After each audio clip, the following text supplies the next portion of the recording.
deep as we can.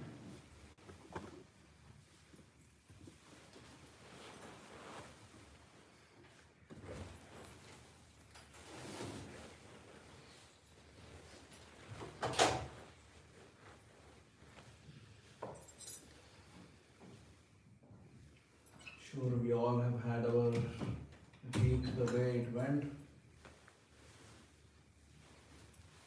For some people really, really nice, some people not so nice, some people perhaps really great, some really frustrating. It doesn't matter, we are all here.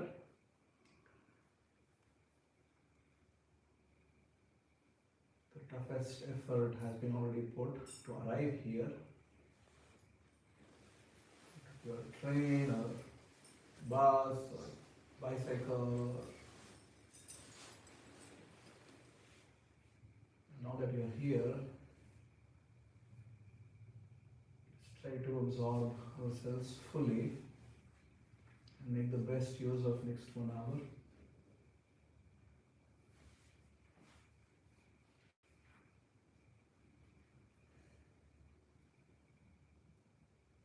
Try to park all the thoughts which are there in the mind. Just park them. You can tell the mind that, yeah, just cooperate with me for next 1 hour. I need some support. I'll come back to you later.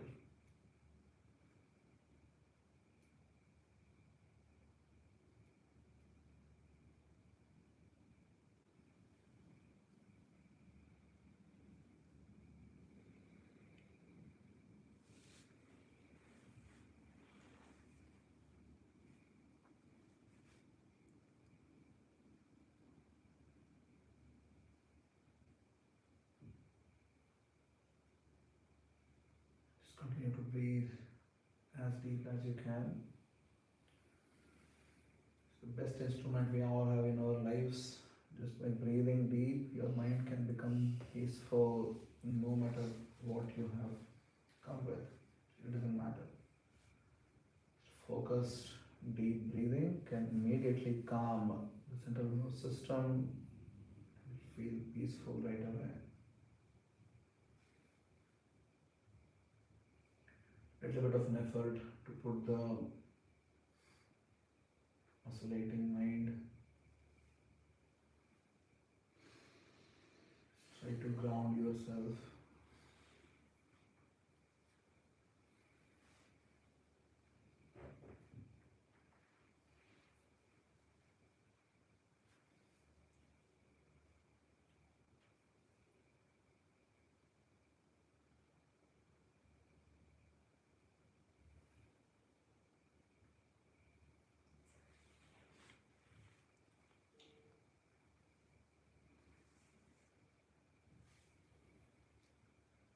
You can fold your palms, bring it near your chest.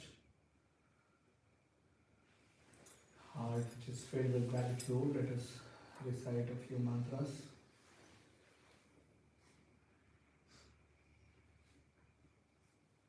We'll start with together reciting Om. So we all can take a deep breath.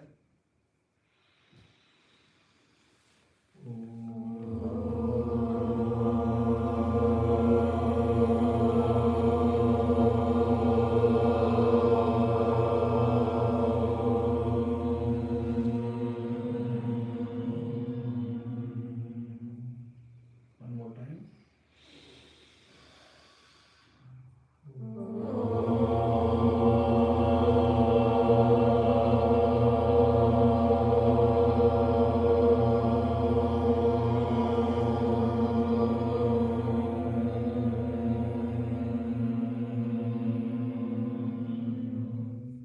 One last time.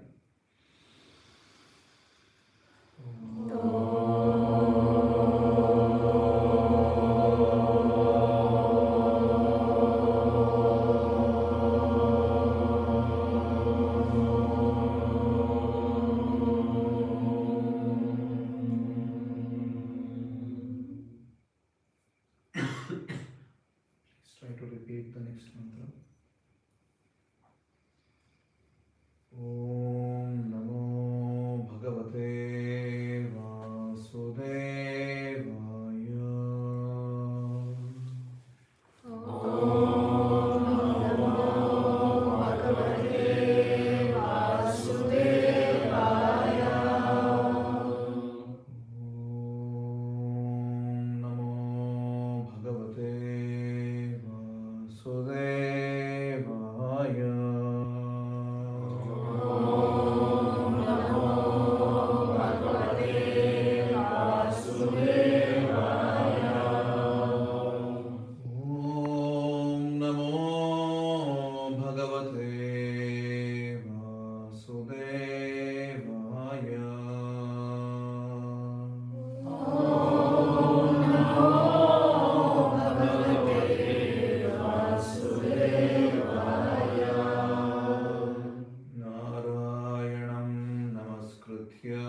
been a while since we all have come together here.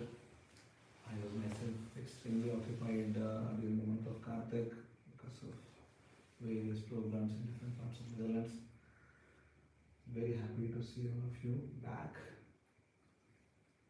So what we'll do today is a quick intro / recap of what we were discussing. Also a future, like how we want to take this forward. Yeah. So some are new, so you also get to know then what's happening here. So we started Bhakti Space around a year ago, more than a year ago, 1.5 years ago, with the hope that we want to cultivate a community centered around Bhakti, and especially for youths, young families. And we have been quite successful, I think. And what we do is we study a little bit of Bhagavad Gita. In the beginning we do a bit of meditation, just like how we did now. And then we discuss Bhagavad Gita. And we sing kirtans. And we take prasadam dinner and we go home. Right? As simple as that. So,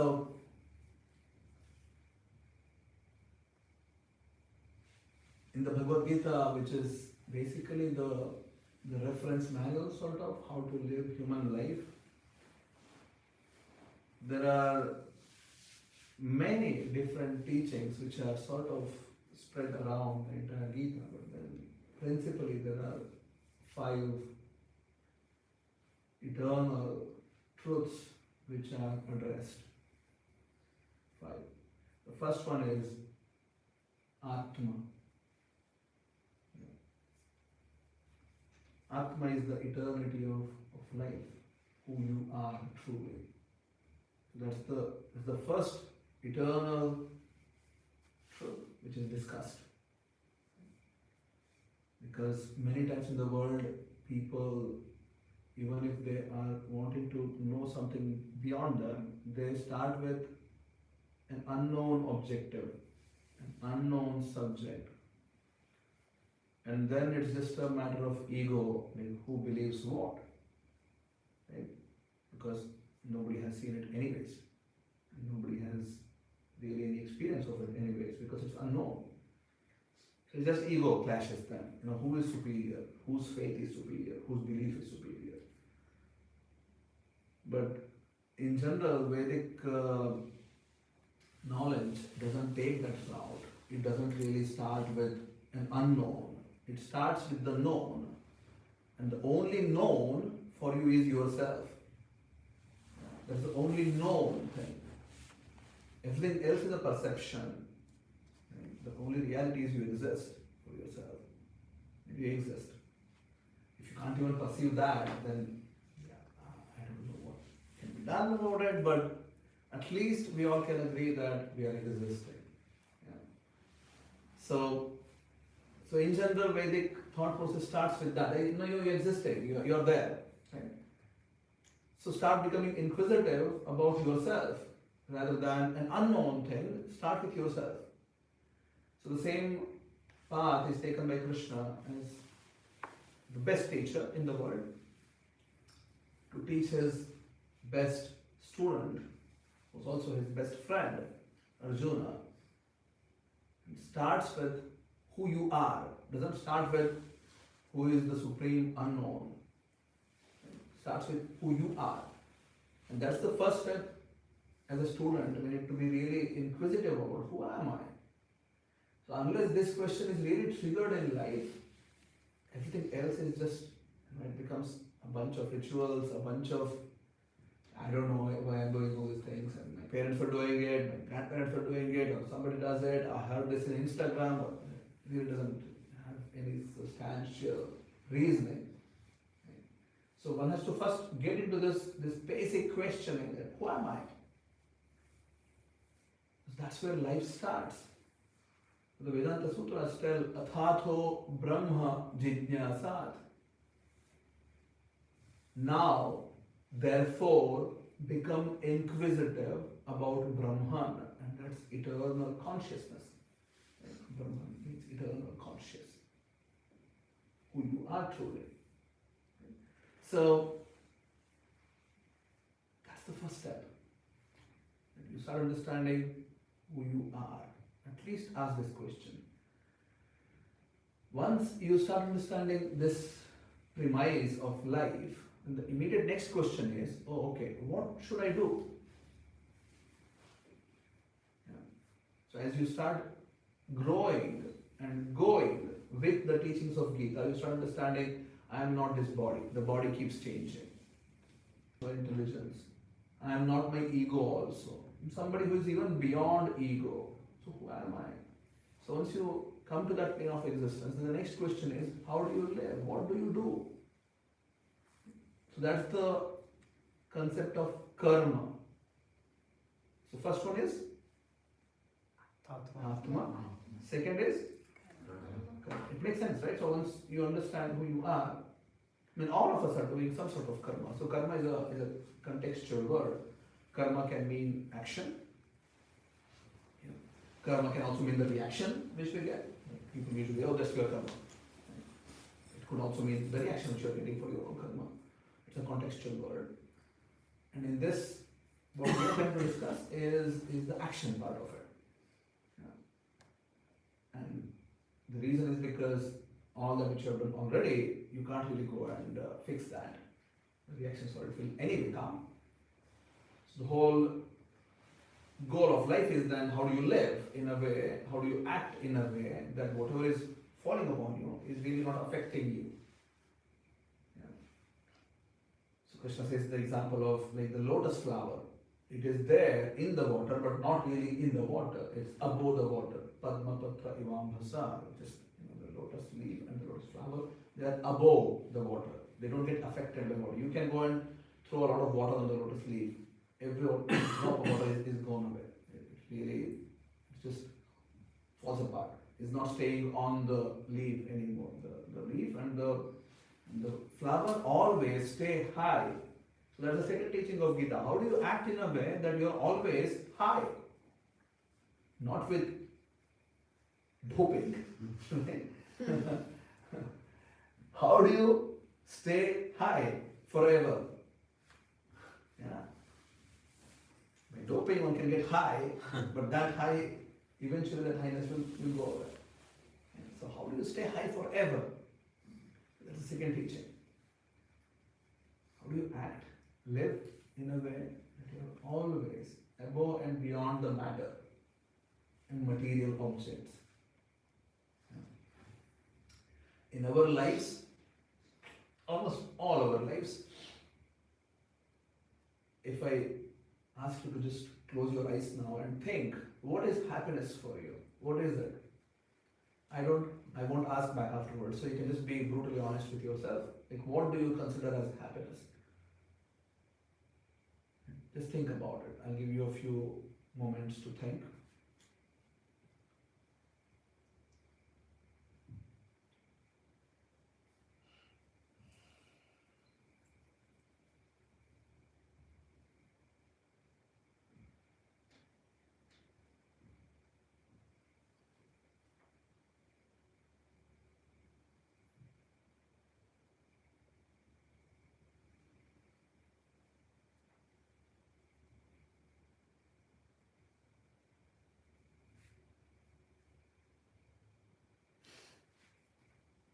Already have the answers?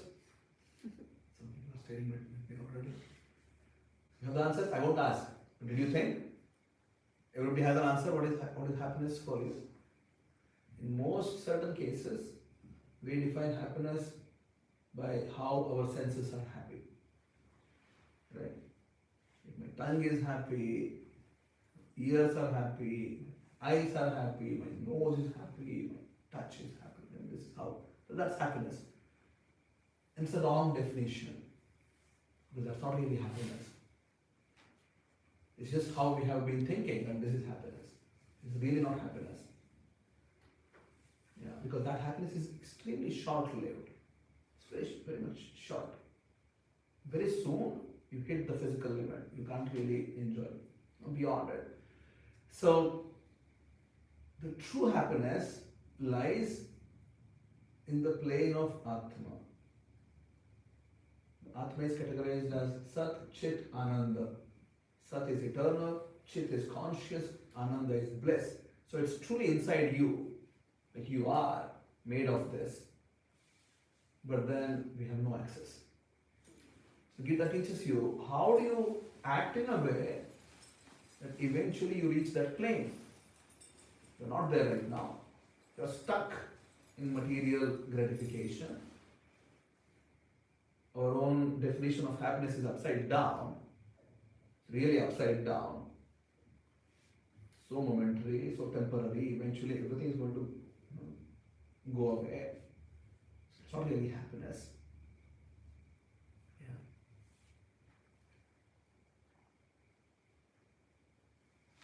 If somebody comes and tells you that I'll give you €1,000,000, you can just be with it until tomorrow morning. Yeah. You can't really take it. You can't spend even a penny from it. But you can be with it for a night. Will you be happy? You have $1,000,000 with you. Yeah. You'll be really happy, like, okay, do whatever you want in one night. Then you think, sure, I'll go and do it. Right? But if it is with you, but you can't really use it, just owning will not really help. You agree with this. But if you get some things out of it, then perhaps you may consider yourself happy. So let's say now the second proposal. The first proposal was I'll give you $1,000,000 and I'll take it back next day morning. Full box. Second, I'll give you that. You can buy whatever you want and do whatever you want. Next day morning, I'll take whatever is remaining and along with all the stuff which you have taken. Yeah? Will you be more happy now? So I'll give you $1,000,000. You understood the question? And then you can buy whatever you want now. Right? Go wherever you want, buy, purchase, whatever you want to purchase. You want to buy. And then tomorrow morning I'll take everything back. Will you be happy? No? No. Okay. So what do you do with it then? You just keep it and just let the person take it out the next morning. Is it?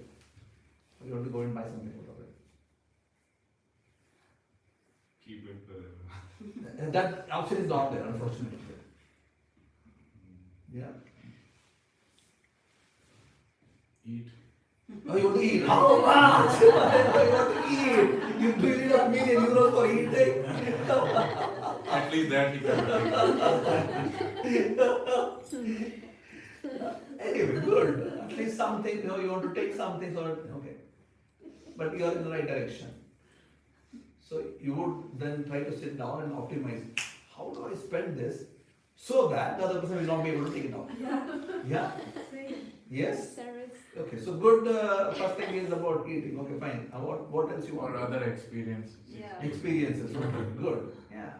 Service to others. Service to others. Okay. Good. What do you want to do? Well, you can feed the poor, Okay. others in need. Yeah, it's a good. See, See, suddenly you will start thinking that okay, there is something beyond the other temporary things which I would want to anyway, want to buy perhaps, right? Now, I have a simple question to you. How is your life different from the hypothetical situation I just made up? How is it different? Yeah, because either the entirety of what you have accumulated is taken away.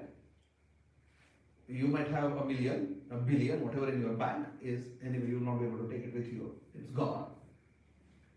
Or even the objects which you accumulate, your car, your house, your this, your that, whatever, a boat, yacht, doesn't matter what you accumulate. It's all gone. Yeah. This should be gone for sure. If you are in the thinking that no, I'll somehow make some arrangements, I'll take this with me when I die. I'm sorry, that really doesn't work out. That's not how life works. Yeah. So how different is the situation than what I just made up? So if you are having any intelligence at all, you will sit down and you will start thinking, okay, I need to think something beyond. Even the so-called experiences will fade away because you will have to anyway get rid of that. Yeah. So the first concept of eternity of life links with the second concept of karma, because unless life is eternal, karma doesn't make sense. Karma makes sense only if life is eternal. Yeah. If it's just one life, how does karma make any sense? Because the initial conditions are random then. What's an initial condition when people are born, for example, in this context?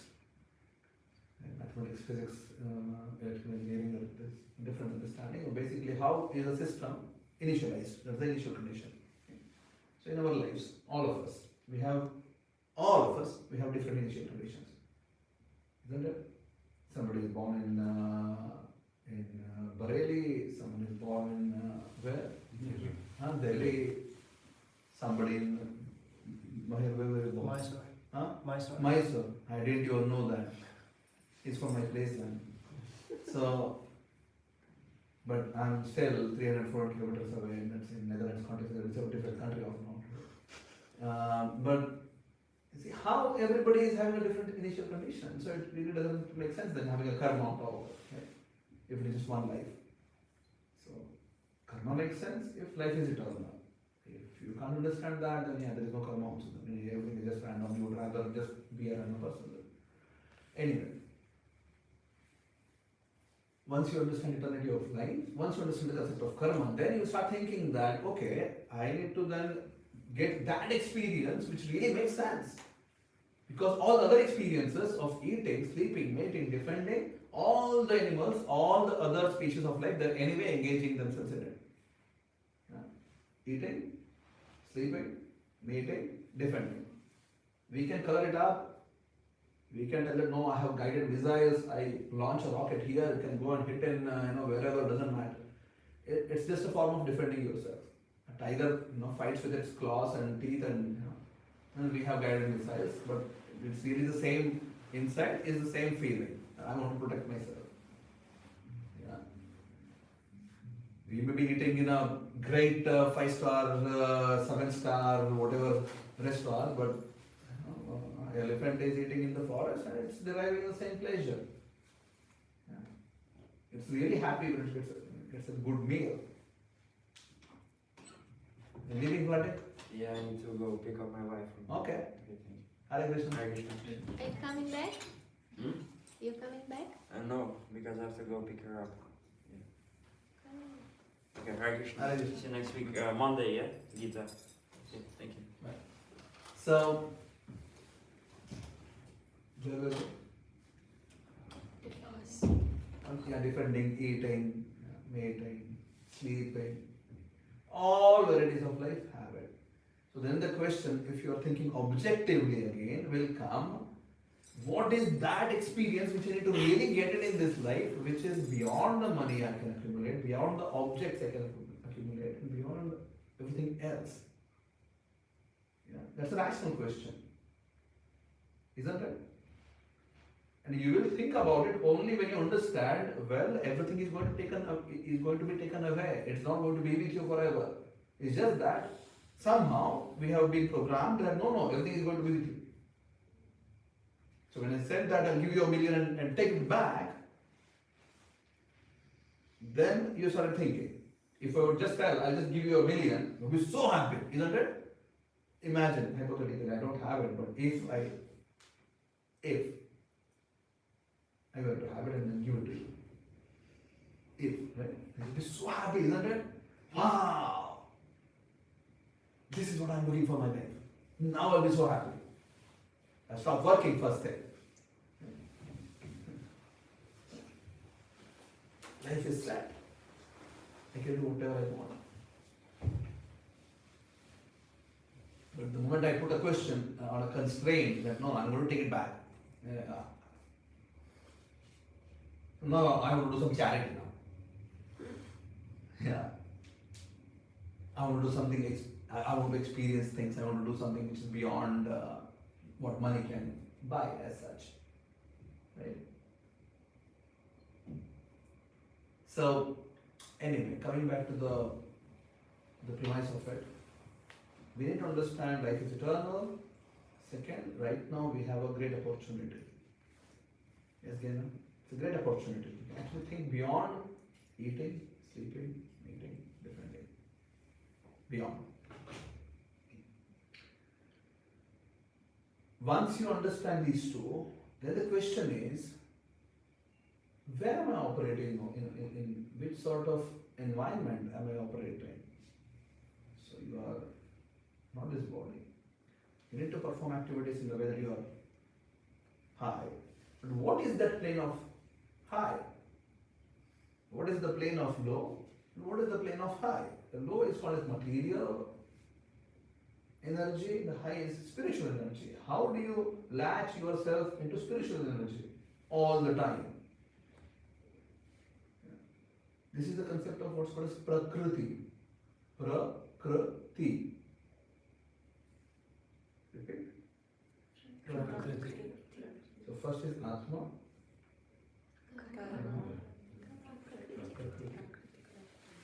The lower Prakriti and the higher Prakriti. How do you always operate in higher Prakriti? You can be here, no problem. But you need to be operating in a higher dimension. How do you do that? Gita speaks about that. Then there is the concept of time in which you operate. Yeah. It's called as kala. Time. This is a relative object. Years ago. Anyway, so how do you deal with this? How do you deal with yourself with respect to time? Because time, if you think about it, the only way you perceive time is not by looking at a watch. That's just one of the ways of representation. I mean, okay, 24 hours a day, then we can easily come up with another measure within 100 hours a day, isn't it? Just redefine everything. 100. Yeah? Can you? You can, isn't it? Or you can say, no, I'll just make 4 hours a day. In my life, just 4 hours. Morning, afternoon, evening, night. Yeah? 4 hours. How would you do? You can, isn't it? It's not the absolute, this is the only way to tell time. It's just one of the ways of telling time. But that's not what is time. How do you perceive time? How do you perceive time? Body change. By? Time. Huh? What is that? Yeah, you see body. Your body. Changes, yes, changing, not just body, everything. Yeah. Right? Things change. That's how time is perceived. There's a plant which keeps growing and eventually dies. A small baby keeps growing, eventually becomes a big person, eventually becomes old person, and then dies. Yeah. Anything which you see in entirety, whatever you come across, there is constant change, and that's how you perceive time, isn't it? That's right. Things which are constantly changing. So now the question becomes, how do you live in a way that you deal with yourself with respect to this changing environment? That's the fourth concept. First is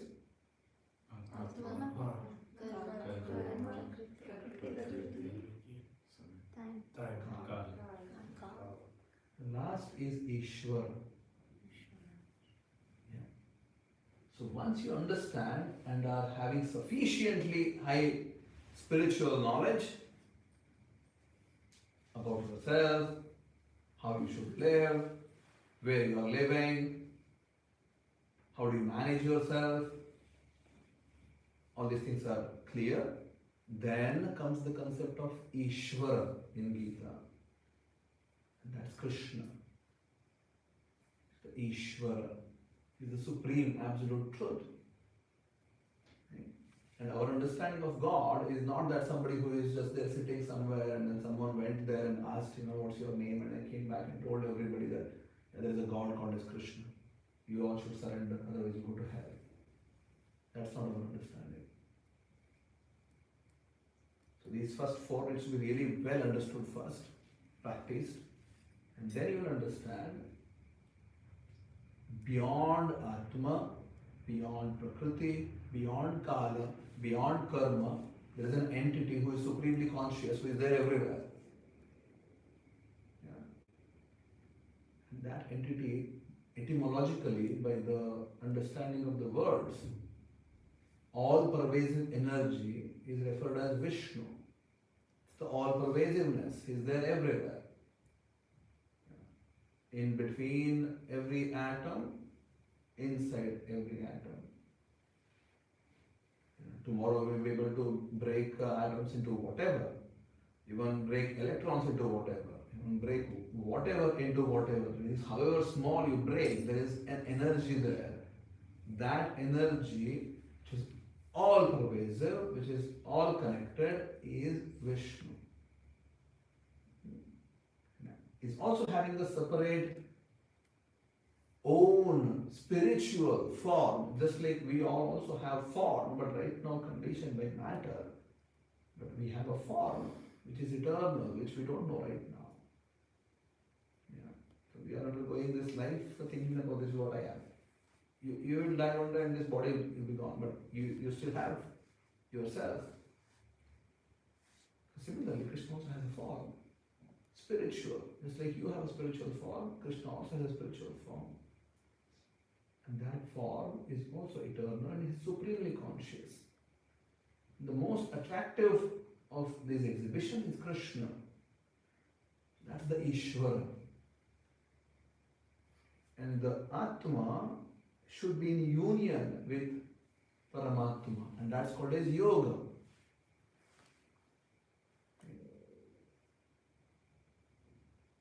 Yoga is not just this. That's asana. Yoga means rules, regulations, yama, niyama, pranayama, dhyana, asana. So eventually, you will raise yourself to a state called samadhi, and in samadhi you understand you are not this body, conditioned by the body, but you are beyond the body, and there is yourself and there is Paramatma. That's where Gita takes you through a journey. Yeah. But all start with simplest, most real thing which you can ask today. Not who is God. That's an unknown thing right now. Unless you go through this journey, you will not be able to figure out whatever. And it's just a belief system afterwards, and we are not for it. Then the question becomes, whose belief is better? Your belief, my belief. Whose is better? Then it basically derives into who's stronger. You are stronger, I am stronger. Isn't it? This is how the whole world's history is.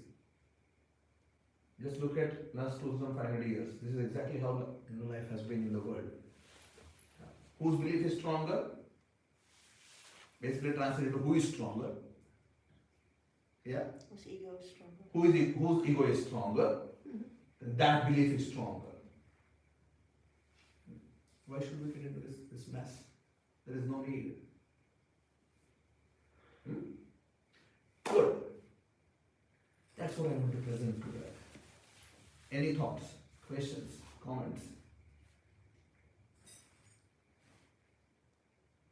How do we know that there is life beyond what we experience? You know that you exist. You can also see with your own direct perception that there are also others existing. There are also other forms existing, other forms of life. You agree with this, right? Yeah. So you know that you exist, you know that others exist in this room, you also know that the other living entities are also existing.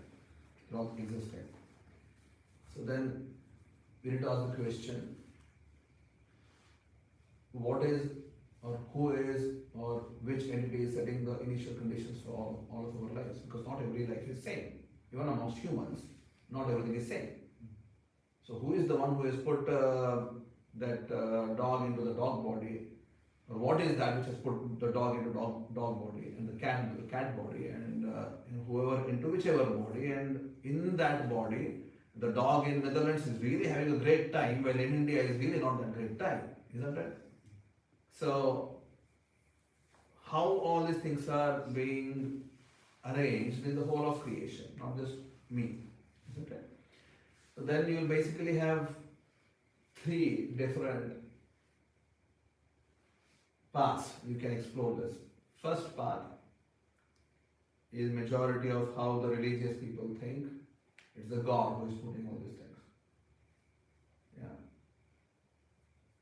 And that must be a crazy God who is just putting randomly everybody everywhere, whatever, there is no cause and effect, whatever, just randomness. God is doing it based on his own whatever. I can't really go with it. Second is sort of related because the Western idea of God, to defeat that idea of God, the science was born, right? The Western idea of God, it was from the belief that there is God. It was not the experience that there is God. It was the belief that there is God. And the science took its birth, and I want to objectively oppose this, and there is no God. So science has this, whoever is scientific, they think, I don't want to, I'm not religious. Vedic life is not religious also. Anyway, we'll come to that afterwards. So science takes this out, no, there is no God. Yeah. So they defeat this the primary identification of the religious people is God who is doing this. Like, no, God is not doing it. So what is doing it? As of now, they think it's all just random. Total randomness. Big Bang. Yeah, somehow life came out, the composition of different material elements. Yeah. Only few people in the past who have at least given some consideration to the Vedic thought process that there is some scientific understanding there. Carl Sagan, he was a great astrophysicist, astronomer. They have at least given some consideration that this idea of how Vedic life treats eternity of life, how it's a valid understanding. But anyway, the science thinks as of now, at least the popular opinion of the science, other people who are not so popular have a different opinion. The popular opinion amongst the scientists now is that it's all random. I can't really accept it's all random. You can't really express or explain love, emotions. You can't explain this with randomness. How is it that somebody is in love with randomness?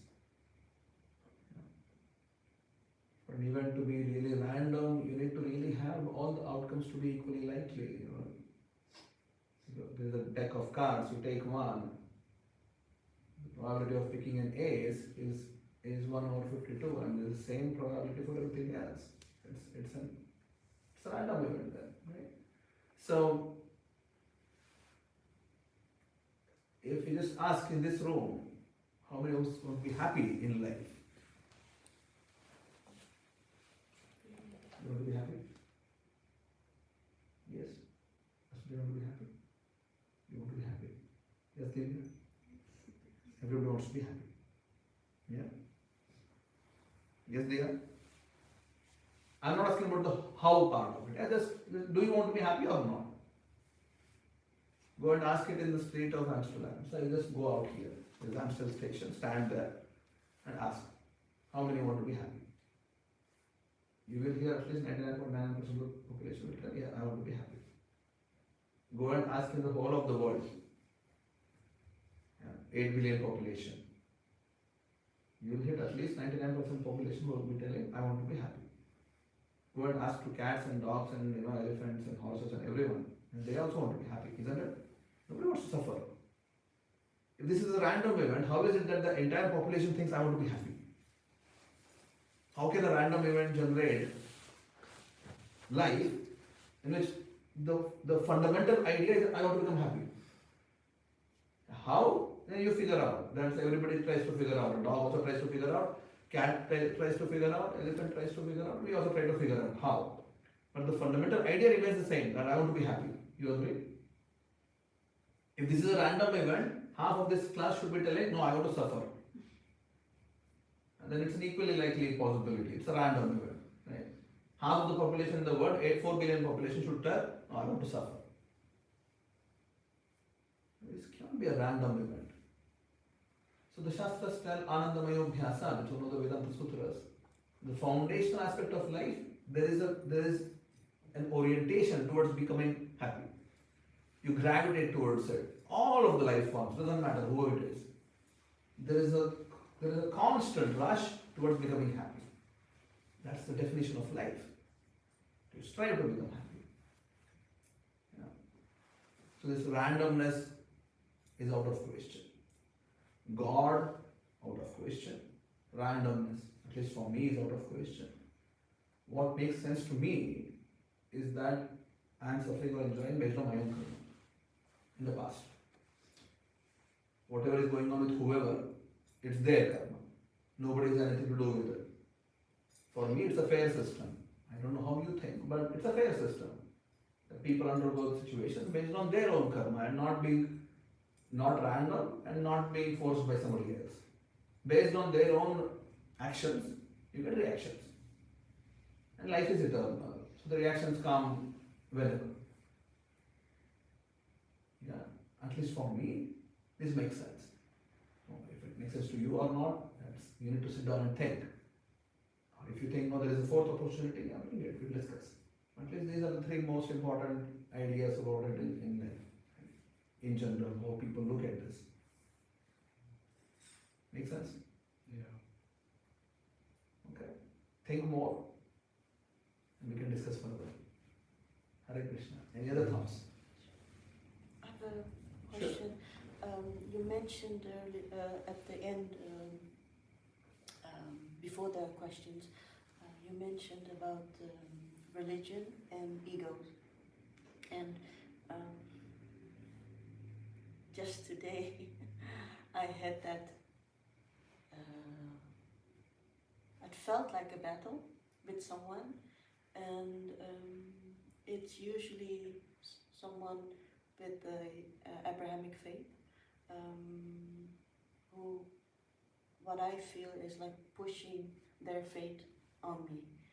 And I can sense the ego there, but at the same time I can, not at that moment, but afterwards, I can sense my own ego. Yeah. I can Yes. see the mirror, Yes. or feel the mirror. And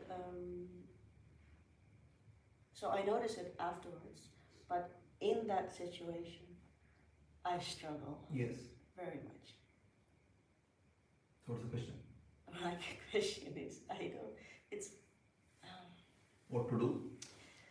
well, in that moment, I In feel that triggered, moment, so usually you should never ever waste your time yeah, debating with people yeah. who are having zero brain. Yeah? Don't waste time. There is no need. Because even if you are able to convince them out of force, I don't want to convince someone else, but I am immediately triggered, and that's the part that I struggle with, the so trigger. then you can just walk away. Don't be in that conversation because it's unnecessary waste of time. There is no need. Yeah. Because someone who is having stuck in their own ideology, they will never be able to think out of the box. If you're inside the room, you're inside the room. You can't think outside the room. Somebody is in the box, you'll never be able to think outside the box. To come outside the box, you have to think outside the box, you have to come outside the box first. Someone who thinks, no, this is how it is. Yeah. This is exactly how it is. You either do this or go to hell. Yeah, what can you talk with them? Right? So it's better to just let them all go to heaven and be happy. We will figure out what we want to do in life. Okay? Yeah, but then there's still that part of me that is, because I cannot run away every time. I You get don't need to run into away. such You need to a be just situation. intelligent, not to waste your time. If you think, yeah, there can be some thought-provoking, understanding discussions, nice, conclusive discussion, then you can engage. Mm. But if there is no conclusion, which is how most of the modern time discussions go on, there is no conclusion, people are hurt, egos are hurt, and you just basically go with a sour taste in your tongue. And that's how you leave a discussion. So, if that's the case, then better to avoid. But if you are anyway inside, try to understand that everybody has their free will. People can do whatever they want, however they want, and it also applies to them. It applies to you. And so some foundational decency should be anyway maintained from both sides. And the moment things are going a bit too much, just give a pause, take a break, then revisit maybe later if there is a valuable outcome. Otherwise, I would just avoid it. What's the need? There are enough people in the world with whom you can have logical, rational discussions. Okay. Good. Anything else? No? What's the time here? We'll have a quick kirtan then. Let's kirtan. Reduce the light. That's good.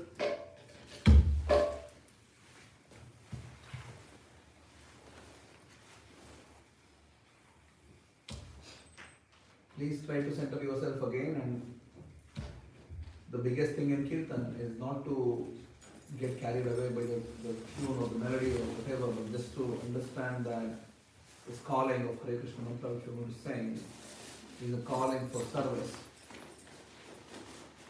It is not just for entertainment.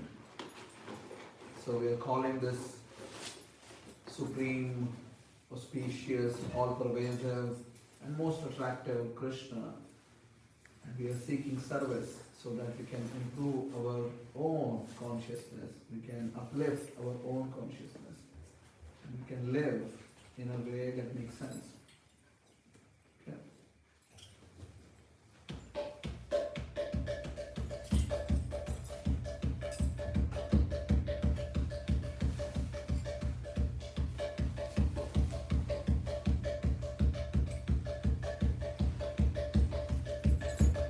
Hare Krishna,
Mass.